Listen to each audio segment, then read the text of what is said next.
Ang pagkain at gamot ay nasa storage. Lumabas ka sa lihim na daan. Boss, hindi kami aalis nang hindi ka kasama. 10 taon na ibon. At hindi ko man lang madadala.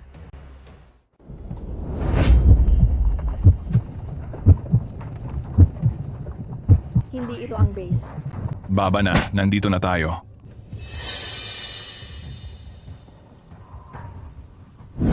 Sa utos ng kanyang kamahalan, ang mga anak na babae ng mga opisyal na may kasalanan ay ipapadala sa border. Ipapakasal kayo sa mga sundalo rito para makapagsettle at magbantay ng hangganan. Pumili ka ng lalaki mo. May 1 oras ka para magdesisyon. Pogi yung accountant dito. Kukunin ko siya. Kukunin ko yung cook. At least hindi ako magugutom. Pag pumipili ka ng kasama kapag end of the world na, sa katawan ka tumitingin, hindi sa mukha. Malapad ang balikat, matibay ang likod, makapal ang kalyo ng mga kamay niya. Matagal na siya nag-ensayo ng kutsilyo. Alerto pa rin siya kahit sugatan. May lakas ng loob. Magiging maayos na partner. Si General Ward yun. May problema sa binti niya. Hindi nga makakuha ng matinong trabaho. Ang liit ng sweldo. Hindi niya kayang buhayin ang sarili niya. Hindi ko kaya alagaan ka. Basta mabuhay ka lang. Ako na bahala sa pagluluto. Mukhang gusto mo talagang mamatay. Sige, kung yan ang gusto mo, iyon na siya. Magpakasal kayo ngayong gabi para matipid sa space. Hindi pa huli ang lahat para magsisi dito. Kakausapin ko si Craig bukas. Ipapare-assign kita. Basta may kaldero ako, ayos lang. Saan mo nakuha yan? Dinala ko to mula sa high court. Tinago ko lang sa sarili ko. May posporo ka ba? Kumain ka? 6 na buwan na akong di nakakakain ng matinong pagkain. Simula ngayon, marami ka nang makakain.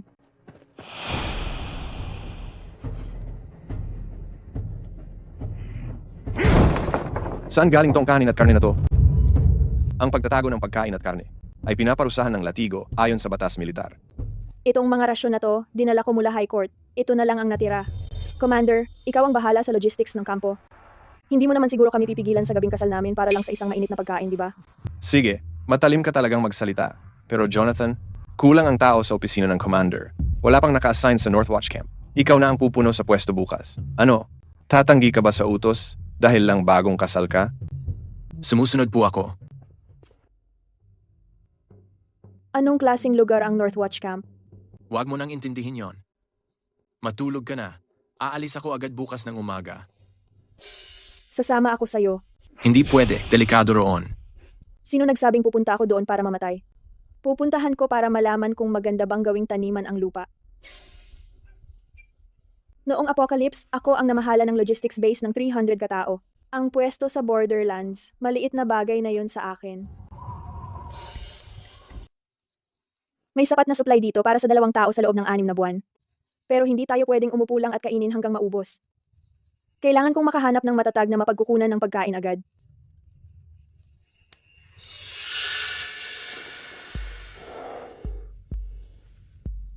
Ang aga mong gumising. Mag-agahan ka. Pupunta ka sa Northwatch Camp ngayon. Kailangan mong kumain para magkaroon ng lakas. Sino ka ba talaga? Ako si Penny, anak ng dating opisyal na nadumisan ang pangalan. Bago bumagsak ang tatay ko, mahilig akong mag-eksperimento sa kusina. Huwag kang pumunta sa Northwatch Post. Puro batuhan lang doon. Walang tumutubong halaman doon. Lupa pa rin ang mga batuhan. Pabalik ako bago dumilim. Huwag kang magpapalayo-layo.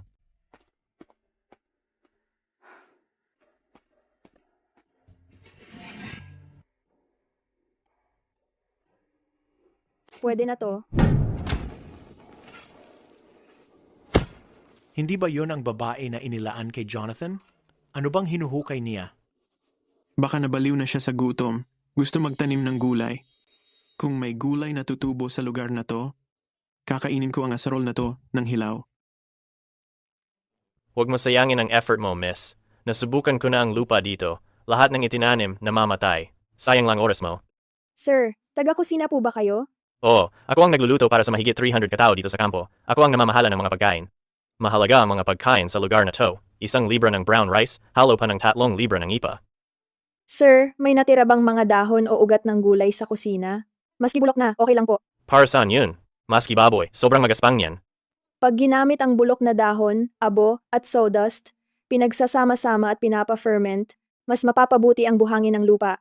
Handa na gamitin yan sa loob ng 10 araw. See.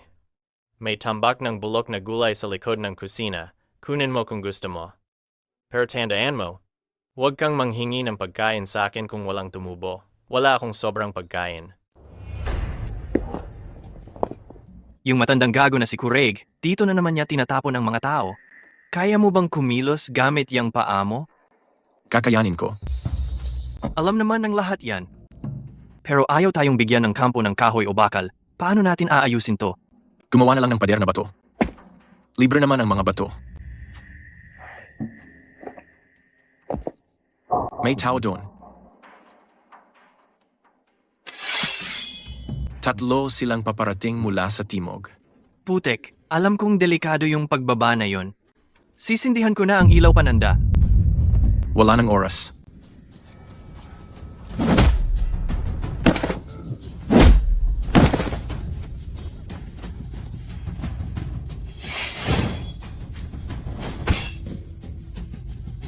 Isang hakbang pa. Yung susunod na sundang tatama sa paa mo. Hayop ka, sabi ni Craig. Talunan ka raw, pero para sa akin, siya ang talunan. Iulat mo to. May buhay pa dito. Pakuha ka sa kampo na mag-iimbestiga sa kanya. Yung misis ni Jonathan, nagtatanim talaga ng gulay. Parang nawawala na siya sa sarili niya.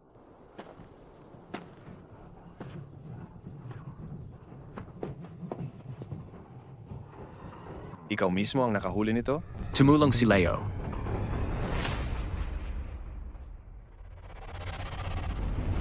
Yung binti mo, Ayos lang. Anong ginagawa mo? nagko-compost. Huwag kang gagalaw. Tingnan ko nga.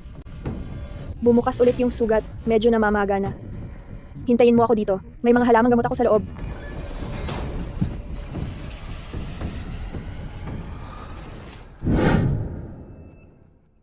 Marunong ka ba nito? Palagi nangyayari ang pagkakasugat sa kusina. Natuto akong maglagay ng bandage mag-isa. Talagang nag-level up si Jonathan. Pero huwag mong pilitin yung paa mo. Kapag tuluyan ng napinsala yan, mapipilitan talaga yung misis mo na magbungkal ng lupa mag-isa. Huwag ka munang gagalaw. Hindi pa ako tapos. Tama siya. Kailangan mong ipahinga yung binti mo. Simula ngayon, araw-araw nating papalitan yung benda. Saan mo nakuha yung gamot? May paraan ako. Ang isipin mo lang, mabuhay ka. Ako na bahala sa pagluluto, gaya ng sinabi ko.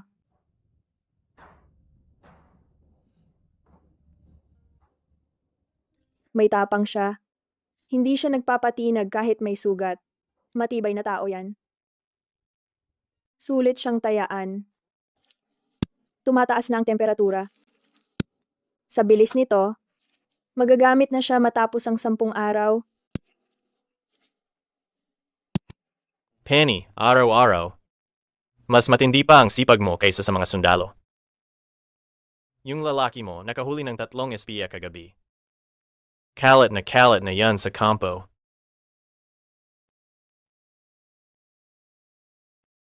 Talagang magaling na siya dati pa.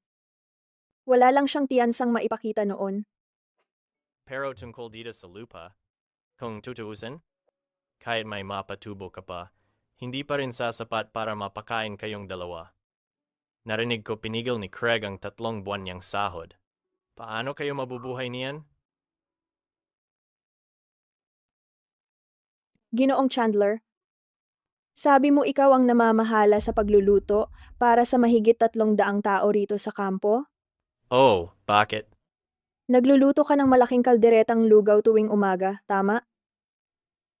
Oh, tigi isang mangkok bawat isa. Sobrang malabnaw, parang kita mo na mukha mo, pero wala tayong magagawa. Kaunti na lang ang bigas natin. Kapag walang darak, kulang talaga. Kung makakahanap ako ng paraan, para mas mapalapot, mas sumarap ang lugaw, at mas marami pa ang mahahain, para busog ang mga tao ng mas matagal. Game ka ba? Sigurado ka ba? Malalaman lang natin pag sinubukan. Kapag umubra, sayo ang papuri. Kung hindi, ako ang may sala. Ginoong Chandler, gaano karaming darak ang hinalo mo sa lugaw na to? Wala na akong magagawa. Iyan lang ang bigas na ibinigay sa atin. Kung walang darak, hindi tatagal ang 300 tao hanggang sa dulo ng buwan. Ginoong Chandler, magtiwala ka sa akin dito. Pag nagluto ka ng lugaw bukas, bawasan mo sa kalahati ang darak. Bawasan mo rin ng 20% ang tubig. Ako na ang bahalang pumuno sa kulang. Saan mo kukunin yon? Eto. Pakulo ang ligaw na gulay, pampalapot yan. Tapos, mantika mula sa balat ng baboy, pampataba rin. Pag may kaunting taba sa lugaw, mas nakakabusog ang isang mangkok para sa mga lalaki. Saan mo nakuha ang balat ng baboy? Dati nagmamanage ng bodega ang tatay ko. Marami akong natutunang diskarte para magtago ng gamit mula sa kanya. Ito na lang ang natira. Lahat dinala ko na. Sige, subukan natin bukas. Kung may pumalpak, ako ang mananagot.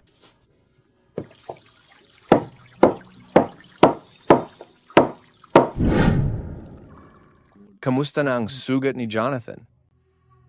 May bagong benda ang binti niya kahapon. Mukhang mas magaan na ang loob niya ngayon. Yung asawa niya naghuhukay pa rin sa bakanting lote sa kanluran.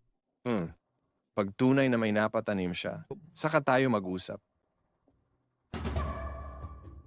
Nakabihag daw siya ng kalaban. Narinig na ba yon ni General Brewster? Oo, narinig na ng general. Sinabi niyang bigyan ng pagkilala si Jonathan at gantimpalang 2 piso. Nagawa pa niyang kumuha ng pautang sa Northwatch Camp. Mukhang kailangan kong hanapan siya ng mas bagay na pwesto. Ano po ang plano niyo, sir? Pumunta ka at kausapin si Kapitan Larson ng patrol unit. Sabihin mo sa kanya na matapang si Jonathan. Kulang sa tao ang patrol line sa Western Frontier. Ipa-transfer mo dun si Jonathan. 3 araw ang biyahe pabalik-balik. Maraming lobo at tulisan sa daan. Opo, sir. Nangangarap lang siya kung iniisip niyang aangat siya. Para lang sa basurahan ang pamilya Ward. Ano na naman ang niluto mo ngayon? Sopas ng ligaw na gulay at balat ng baboy. Pinakuluan ko ang balat ng baboy buong hapon. Lalabas pa ang lasa niyan pag magdamag na nakababad. Kumain ka muna ng isang mangkok para mainitan.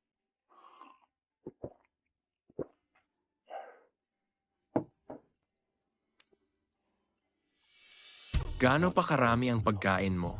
Sapat para tumagal hanggang gumaling ang sugat mo sa paa. Iliilipat na ako bukas sa patrol unit. Western Frontier na ruta. 3 araw na biyahe pabalik-balik. Delikado ang daan. Sandali. 3 araw na baon ito. At itong gamot sa sugat. Sakaling magbukas ang sugat mo, ipahid mo agad ito. Bakit ang bait mo sa akin? Isa lang naman akong pilay. Sino nagsabing pilay ka? Nakahuli ka nga ng 3 espiya mag-isa mo. Pag tuluyan ng gumaling ang paa mo, baka makahuli ka pa ng 30.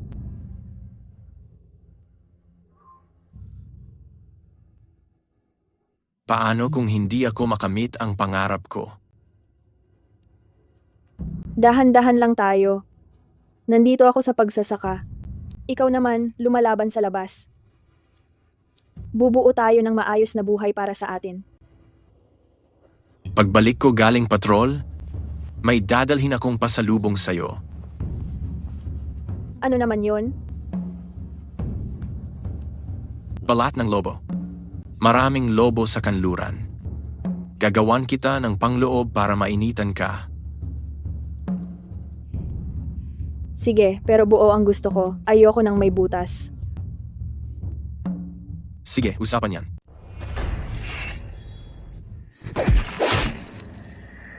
Grabe si General, sobrang lupit niya.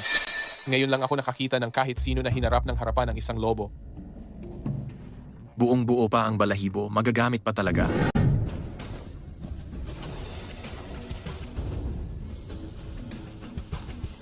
Lumaki talaga siya. Sinubukan ko na ng 3 beses pero wala talagang tumubo dito. Mr. Chandler, pwede akong tumulong sa lugaw sa kusina bukas. Walang butas ang balahibo. Naalala mo talaga? Nangako ako sa'yo. Ibahagi mo ang karne sa mga kasama. Para sa'yo ang balahibo. Sige, ako na bahala sa karne. Hindi ko hahayaan masayang to. Pumatay siya ng lobo? Isang bagsak lang, napatay niya agad? Pinuri na naman siya ni General Brewster. At sabi niya, bilib siya sa tapang nito. Kung hindi natin siya mapigilan, hayaan mo siyang umangat. Konti lang ang slot para sa mga commander. Habang tumataas siya, mas lalong maraming mata ang nakatingin sa kanya. Yung nangyari dati sa pamilya Ward. Kapag binungkal niya yon, doon na matatapos ang lahat para sa kanya. Mas malinis pa ang paghiwa mo kesa sa akin. Tunawin mo yung taba. Patuyuin mo yung laman. Pakuluan mo yung buto para gawing sabaw. Habang nangangaso ako ng lobo, naiisip ko, kung sumama ka sana sa akin, natakot ka kaya? Natatakot ka ba? Hindi ako takot mamatay. Kung ganon, hindi rin ako natatakot. Huwag kang magsaka bukas. Hindi tutubo ang mga gulay kung hindi ko gagawin. Maghahanap ako ng oras para gawin ko mismo. Lalaki ka na. Walang nakakahiya kung magsasaka. Ako para sa asawa ko. Pupuntahan ko si General Brewster bukas para ayusin na ang ruta ng patrol. 30% mas mataas ang sahod. Ayos yan. Tungkol naman sa tindahan. Pagdating ng tagsibol, pupunta ako sa bayan at magtatanong-tanong. Plinano mo na lahat. Ako na ang bahala sa mga gawain sa labas. Hindi ko kayang hayaan kang magdala ng bigat mag-isa.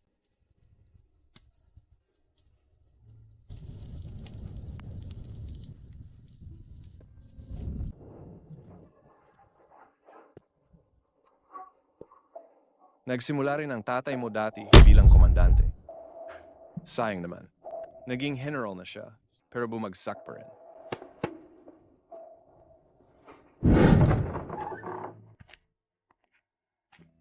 Na-promote ka na? Komandanchi.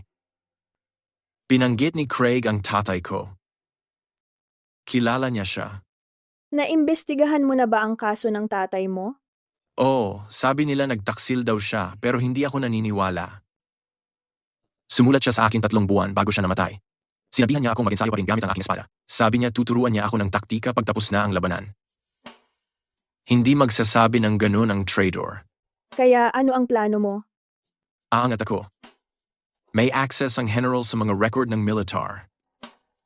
Sige, umangat ka pa. Hindi ka ba natatakot na may madiskubre kang hindi mo dapat makita? Makakatulong ba ang matakot? Sa laki ng tubo nito, isang buwan na lang at pwede nang anihin. Ibigay mo ang mga beans sa kusina pag anihan na sila. Penny, maaari mo ba kaming bigyan ng maliit na lote? Kami na ang magtatanim doon. Bibigyan ka namin ng 30% ng ani bilang upa. Sige, pero kailangan bungkalin ang lupa ng 2 beses. Gumamit ng sapat na pataba at huwag magdilig ng sobra. Grabe naman. Tignan mo yan. May tagapagsunod ka na. Kapag may isang taong nagtatanim pa, mas marami tayong makakain lahat. Babalik ba tayo para humingi ng backup? Aatakihin ko mula harap. Kayo, salakay kayo sa gilid. Palibutan lang natin sila, huwag atakihin.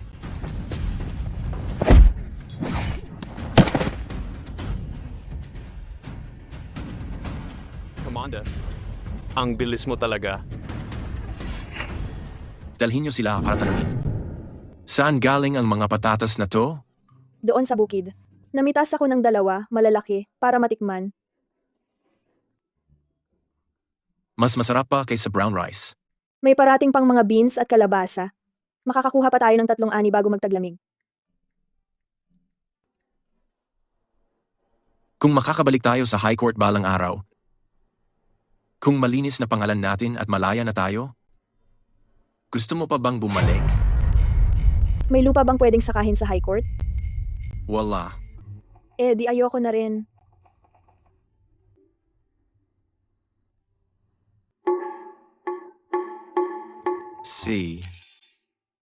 Hindi na tayo pupunta. Penny, mas nakakapagod pa ito kaysa maglakad ng malayo. Buti na lang, pwede tayong kumain ng marami pagkatapos nito. Ubos na agad yung mga pickles na ginawa natin noong isang araw. Yung mga lalaki, tanong ng tanong kung meron pang natira. Hugasan mo ng mabuti yung mga tira-tirang repolyo. Asin, sili, sa kabawang. Pwede na yung kainin sa 2 araw. Ulat. May mga 300 na rider na nakita. 100 milya sa hilaga ng lugar natin. Papunta sila sa kinalalagyan natin. Jonathan, may kakaibang nangyari ba sa panig mo? Yung mga smuggler na nahuli nating 3 araw na ang nakalipas, umamin na may nagbayad sa kanila. Sinisira nila ang supply line sa kanlurang bahagi. Tugma ang mga itsura nila sa report ng mga scout sa hilaga. Sanay ka pala sa military history, Commander Ward. Pero paano natin haharapin to ngayon? 300 na rider na kaway. May dalang supplies sila. Kukuha ako ng 20 tao. Dadaanan namin ang mga likod na daan papuntang hilaga, tapos susunugin namin ang supplies nila. 10 contra 300? Sira ulo ka. Kung may mas magandang plano, sabihin mo na. Aalis tayo mamayang gabi. Yung iba, magbantay lang sa posisyon ninyo. Walang labanan sa loob ng susunod na 5 araw. Ang mga biskwit at tapa ay tatagal ng 5 araw. Meron ding maliit na supot ng pulbos. Ibudbud mo yan sa kahoy para lalong lumakas ang apoy. Saan mo nakuha to? Huwag mo nang tanungin, kunin mo na lang. 5 ang araw. Kung hindi ako bumalik, Walang kung.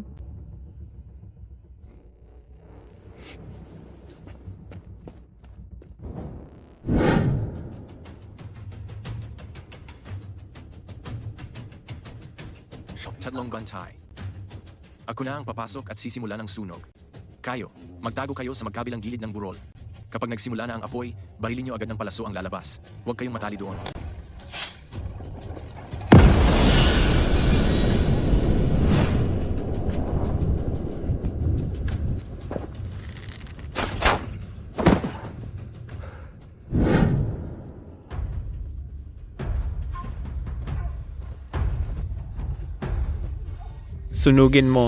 Sunugin mo lahat. Ayos ang ginawa mo, pare. Gagawan na kita agad ng papeles para promosyon mo?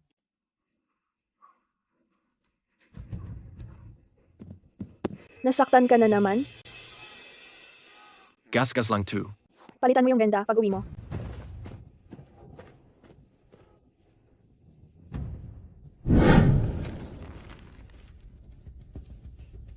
Sa talaan ng bigas at pagkain ng Ward Army, yung 1,000 na bilang ginawang 300. Yung 700 na natira, napunta sa bodega ni Mr. Chandler. Nandoon ang thumbprint ko dito. Pag nalaman ni Jonathan, ako ang unang mamamatay dito. Sunugin mo na lang. Kung susunugin ko, paano ko siya makokontrol? Padala ng mensahe kay Captain Larson. I-delay ang proseso ng promotion niya ng 10 araw pa.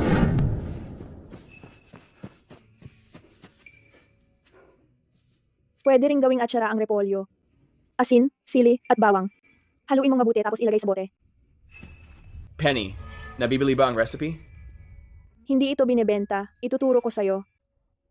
Dito sa gilid ng syudad, isa pang taong marunong magluto. Ay ibig sabihin isa pang tao ang hindi magugutom hanggang mamatay. Turuan mo ang tao kung paano mangisda.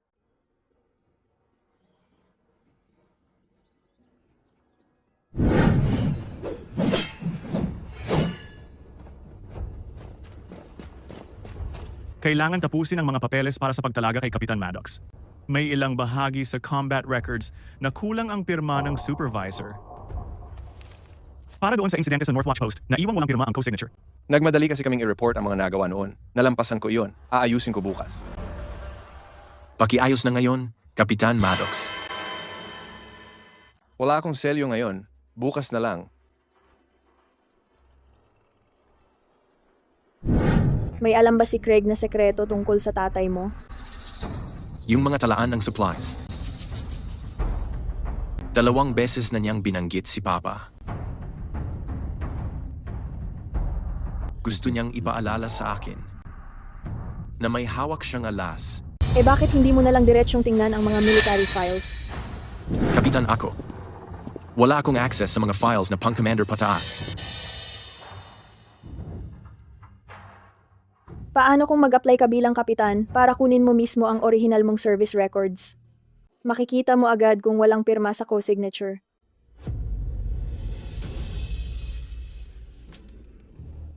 Tama. May autoridad akong i-request ang mga original na records ko mismo.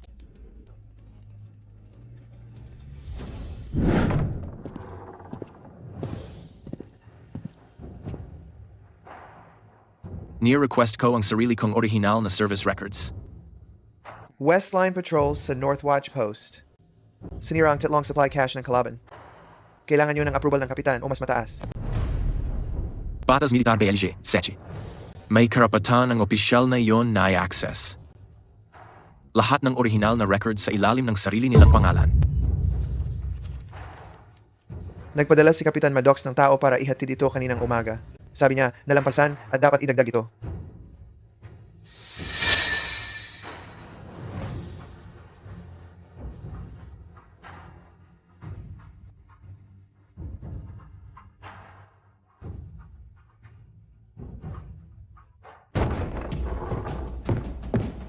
Natapos niya ang pagpirma sa mga counter-signature kaninang umaga.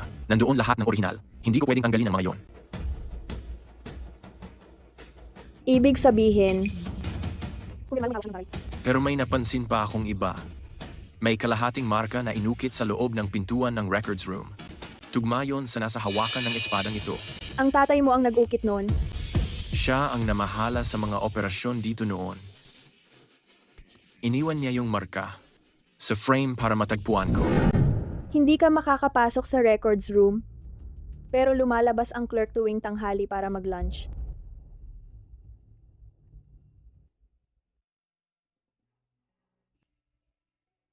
Sapat na yan. Sapat na yan. Ang sipag mong magtrabaho, sir. Kumuha ka pa. Ang marka sa frame ng pinto ng records room. Dahil lang ba sa kalumaan yon? Hindi ko alam kung sino ang gumawa niyan. Nandiyan na talaga yan noong dumating ako. Matibay pa rin yan. Mukhang dekada na siguro ang tanda ng marka na yan.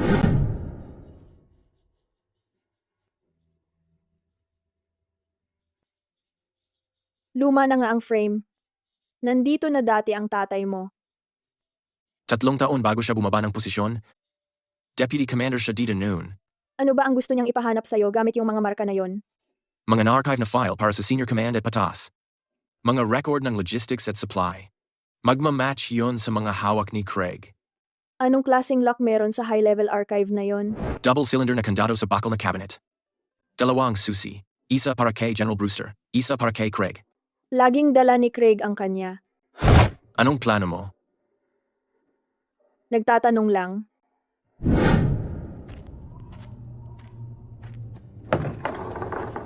Sino yan? Nagluto ako ng braised na karne at nagdala ako ng plato para kay Kapitan. Oh, ano ba ang gusto mong sabihin? Nabanggit mo kasi last time yung injury sa binti ni Jonathan. Nandito ako para tanungin kung may magandang gamot o reseta ka. Nag-aalala ako para sa kanya. Asawa niya ako. Sino pa ba ang aalagaan ko kundi siya?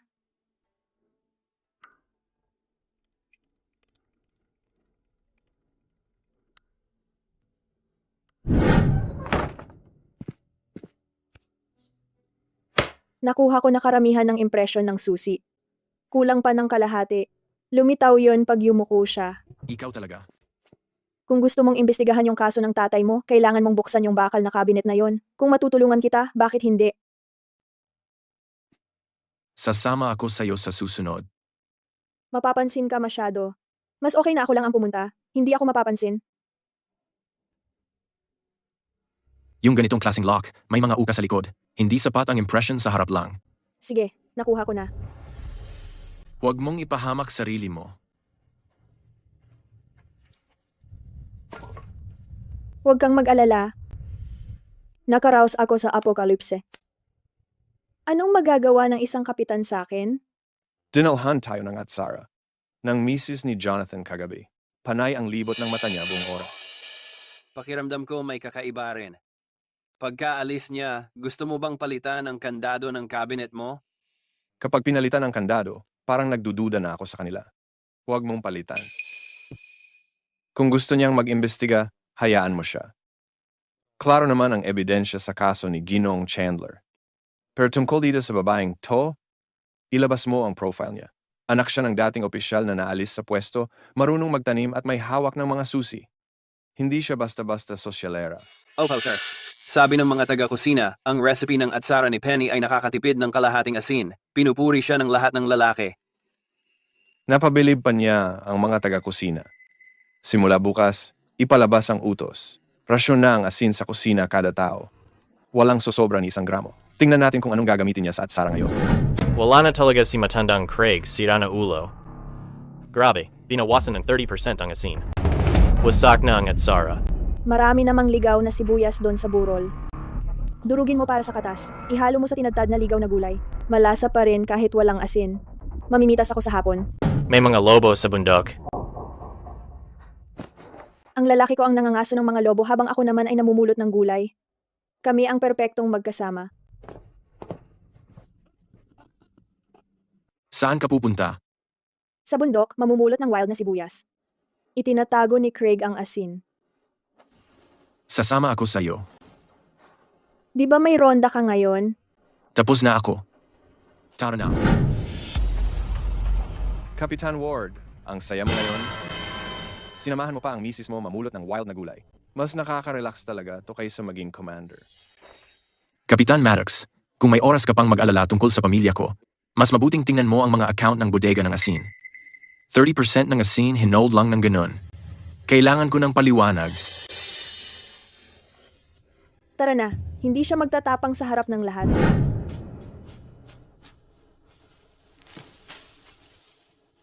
Binalikan mo siya sa harap ng lahat. Hindi ka ba natatakot na gagawin niyang impyerno ang buhay mo? Impyerno na nga ang buhay ko ngayon.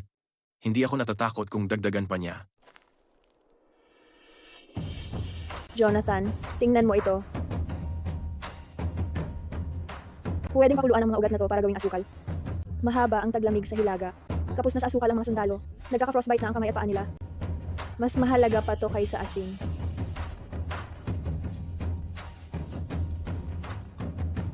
Itatanim natin yan sa greenhouse pabalik natin. Oo. Pwedeng ipalit sa pera ang asukal.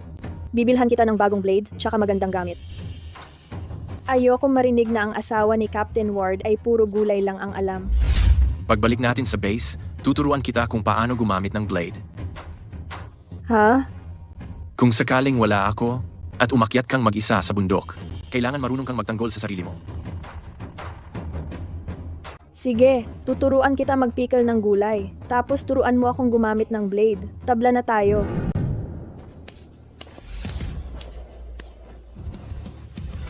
Sandali lang. Relaxin mo ang pulso mo. Gamitin mo ang balikat mo sa pagbuga ng lakas. Huwag mong ipikit ang mga mata mo pag umatake ka. Tinuturuan ni Kapitan Ward ang asawa niya kung paano gumamit ng espada. Balak niyang gawing general si Penny, isang babaeng mandirigma.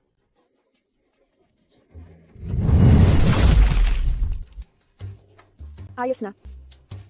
Mas magaling ka ngayon kaysa nung una mong nagsasaka. Suriin ang pinagmulan ng mga beat na iyon.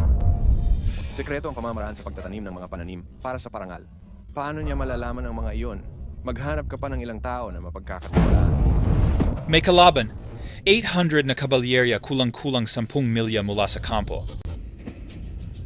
Pumasok ka sa barracks at ikandado ang pinto. Hintayin mo akong bumalik.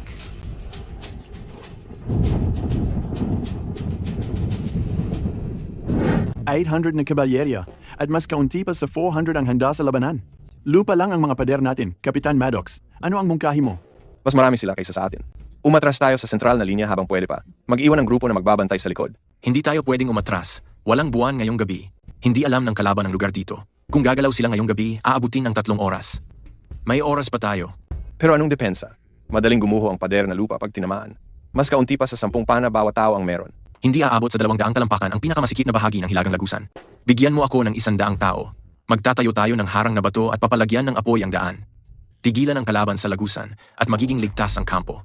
100 tao para pigilan ang 800. Akala mo ba ikaw ang tatay mo? Nung araw, pinangunahan ng tatay mo ang 300 elite na sundalo, pero naubos pa rin sila. Anong sinabi mo? Sabi ko, may tamang panahon at lugar para magpakabayanihan. Tama na, Jonathan. Bibigyan kita ng 150 tao para bantayan ang lagusan sa bundok. Kapitan Maddox, pangunahan mo ang natira para magbantay sa kampo. Opo, susunod ako. Tungkol sa tatay ko, pagkatapos ng giyera natin yon pag-uusapan.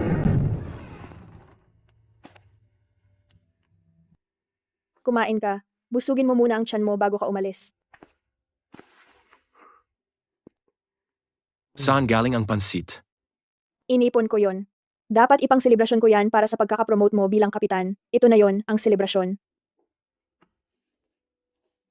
Nandyan na lahat ng sweldo at gantimpala. Nasa ilalim ang susi ng bodega. Panghanda lang. Ikaw ang magtatanggol sa pwesto. Magaling na yung paa mo, at matalim din ang tabak mo. Lahat ng 150 sundalo ay ikaw ang nagsanay. Wala namang dahilan hindi mo kaya ipagtanggol ng lagusan. Huwag mong kalimutang diligan ang mga beat sa greenhouse.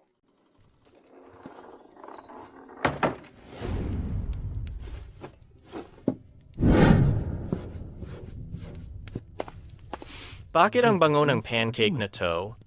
Gumamit ako ng wild onion oil. Para to sa mga lalaki sa checkpoint. Panghanda kung sakaling may masaktan. Kapitan, hindi sapat ang taas ng mga pader.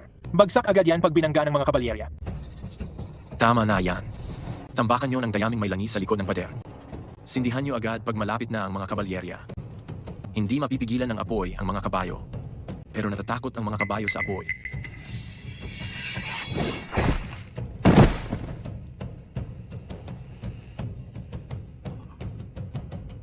Kapitan, tao ka pa ba talaga? Ibalik nyo ang mga kabayo. Itali nyo sa may likod ng checkpoint bilang reserba.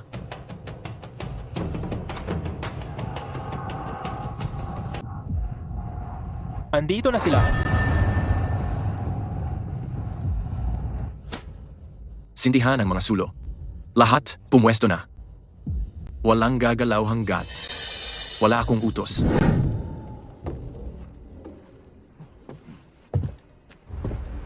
Gitna na ng gabi. Bakit hindi ka sa barracks? Anong pagkain ang dala mo? Pagkain para sa mga kasama. Gabi na kayong nagbantay, kapitan. Kumain kayo habang mainit pa. Hindi kasama ang puting harina sa rasyon. Saan mo nakuha yan? Giniling ko mula sa trigo na ako ang nagtanim. Kung tingin nyo ay mali ito, sir, pwede nyong tanungin lahat ng sundalo na kumakain ng mga hotcake na to. Nagdadala lang ng pagkain si Penny para sa mga kasama niya. Anong regulasyon ng militar ang nilabag niya?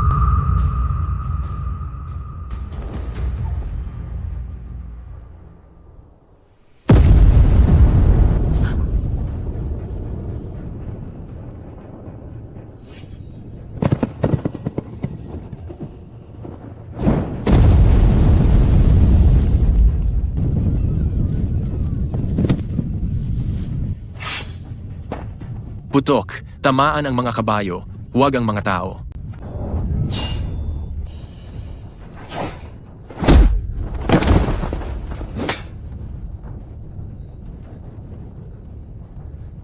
Itali siya.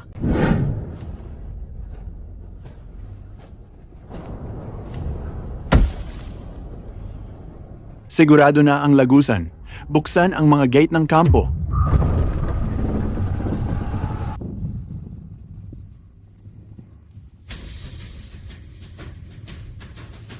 Gutom ka ba? Mainit-init pa ang pansit. Kumain ka muna. Palitan ko na lang mamaya ang iyong benda. 150 lalaki ang bumihag ng kalabang commander ng buhay. Siguradong magiging general na siya ngayon. Nabihag pa ang kalabang commander ng buhay. Direct ang bibigyan siya ng gantimpala ng gobyerno. Di na natin kayang itago pa to. Pag nabigyan na siya ng parangal, sisimulan niyang imbestigahan ang kaso. Bilang general, may access na siya sa mga nawawalang record. Isang hakbang na lang siya sa katotohanan. Kailangan kong sirain ang mga files bago niya makuha ang kanyang appointment. Sabi ni Penny, may treat daw para sa buong tropa ngayon. Pati yung mga lalaki, ayaw na rin makinig sa akin ngayon. Hindi na ako makapaghintay pa. Hindi ka lang magaling sa pagtatanim. Alam mo rin kung paano pataasin ang morale nila. Hindi ako yon. Si Mr. Chandler at ang mga kasama, sila mismo ang nagsikap. Tinuturuan mo ang mga sundalo kung paano magtanim ng gulay. Umabot na sa 3 hilera ang mga greenhouse. Makakaani tayo bago dumating ang taglamig. Para sa mga kapatid nating nasawi sa lambak, mag-iiwan tayo ng mainit na pagkain sa puntod nila mamayang hapon. Kung marami pang babaeng gaya mo sa hukbo, wala nang magugutom dito sa hangganan.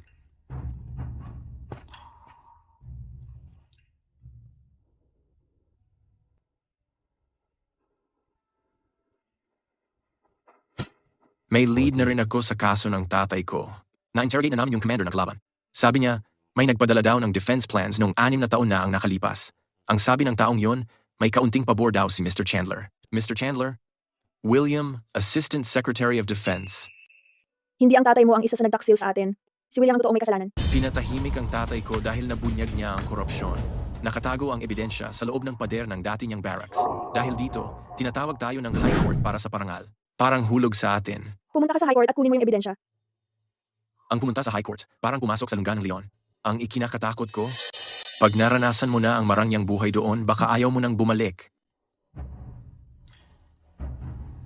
Walang greenhouses sa High Court. Kailangan ko pang bumalik para anihin ang repolyo.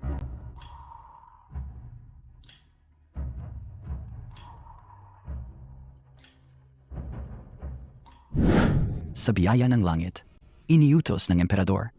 Si Jonathan ay ginagawaran ng 100 gold bars at 10 rolyo ng seda. General, Ginoong Maddox, tatapusin ko ang kasong ito.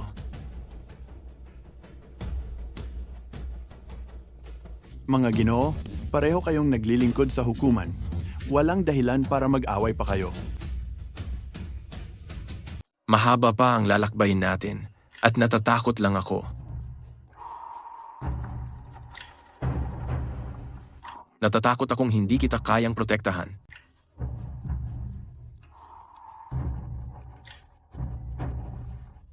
Tiwala ako sa'yo. Desidido na ako. Hangganan na lang ang natitira. Kung ganon, magbitiw ka na lang at umuwi ka na. Para ba ito sa akin kaya mo sinasabi yan?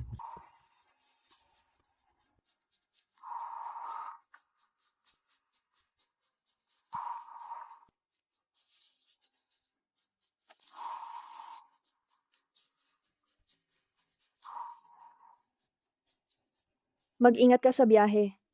Panghawakan mo yon.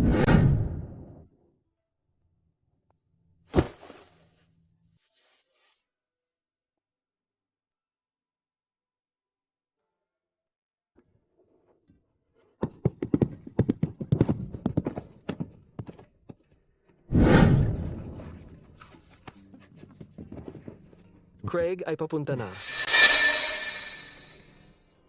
Nakuha ko na. Pwede ka nang umalis. General Ward, nakakagulat ang pagdating mo.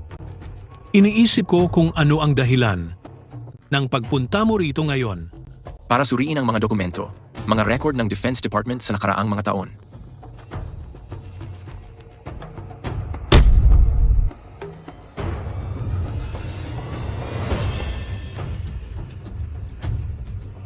General Ward, may nahanap ka bang kakaiba?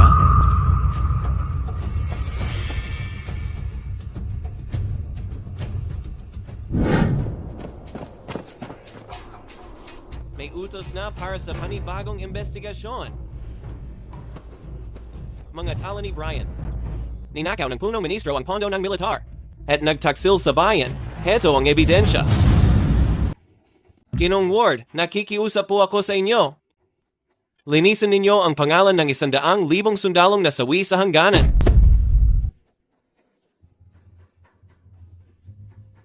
Ipinapangako ko. Sa huling habilin ng aming mga ninuno, Kung kailanman ako'y maging taksil, naisin nawa ng Diyos na ako'y tamaan ng parusa.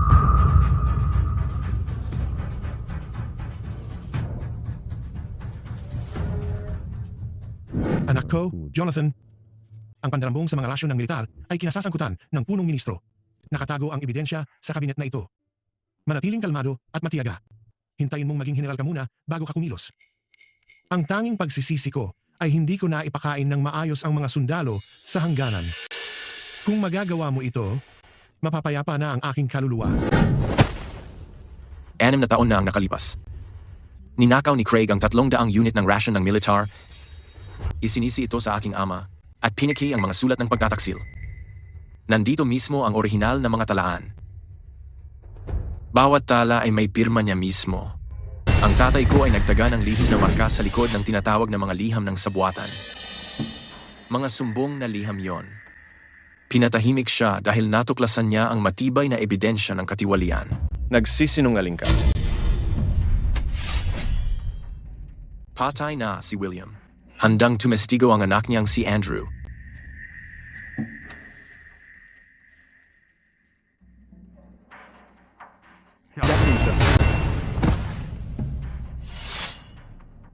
Hindi kita papatayin.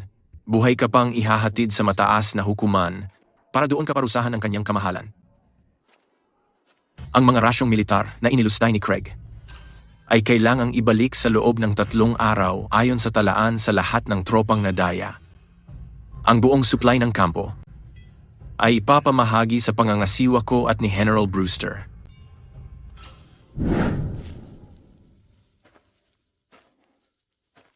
Anihin na ang repolyo.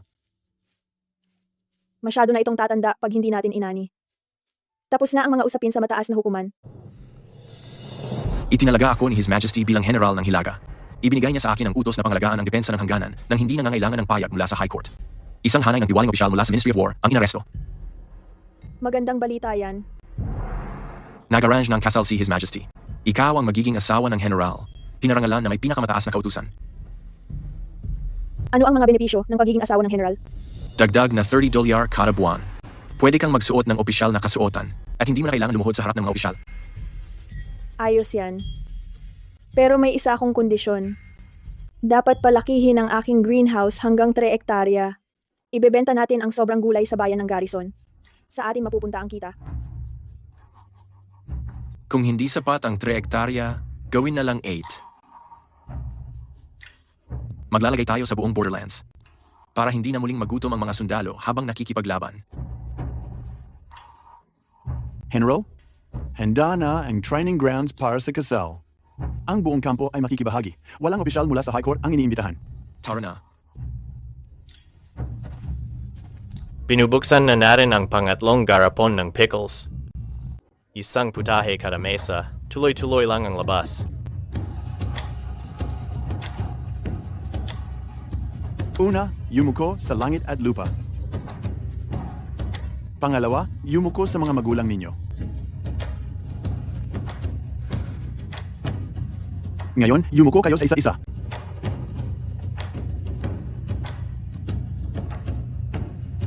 Masakit pa ba ang sugat mo sa binti? Hindi ngayon.